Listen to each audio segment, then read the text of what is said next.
your job at the new and improved Freddy Fazbear's Pizza. I'm here to talk you through some of the things you can expect to see during your first week here and to help you get started down this new and exciting career path. Now, I want you to forget anything you may have heard about the old location, some people still have a somewhat negative impression of the company. That old restaurant was kind of left to rot for quite a while, but I want to reassure you, Fazbear Entertainment is committed to family fun and above all, safety. They've spent a small fortune on these new animatronics. Facial recognition, advanced mobility, they even let them walk around during the day. Isn't that neat? But most importantly, they're all tied into some kind of criminal database so they can detect a predator a mile away.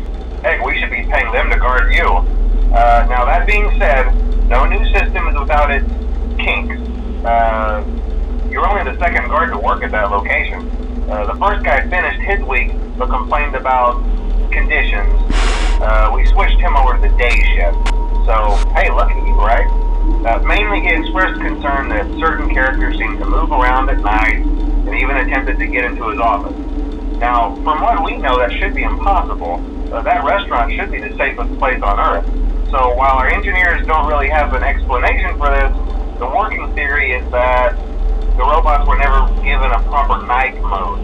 So when it gets quiet, they think they're in the wrong room. So then they go try to find where the people are, and in this case, that's your office. So our temporary solution is this. There's a music box over by the prize counter, and it's rigged to be wound up remotely. So just every once in a while, switch over to the prize counter video feed and wind it up for a few seconds.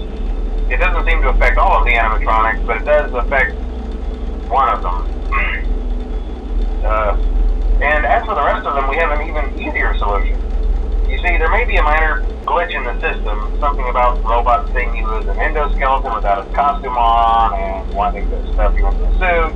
So hey, we've given you an empty Freddy Fazbear head. Problem solved. You can put it on any time and leave it on for as long as you want. Eventually anything that wandered in will wander back out. Something else worth mentioning is kind of the quirky modern design of the building. You may have noticed there are no doors for you to close. But hey, you have lights, and even though your flashlight can run out of power, the building cannot. So don't worry about the place going dark. Well, I think that's it. You should be golden. Check the lights, put on the Freddy head if you need to. Keep the music box wound up. Piece of cake. Have a good night, and I'll talk to you tomorrow.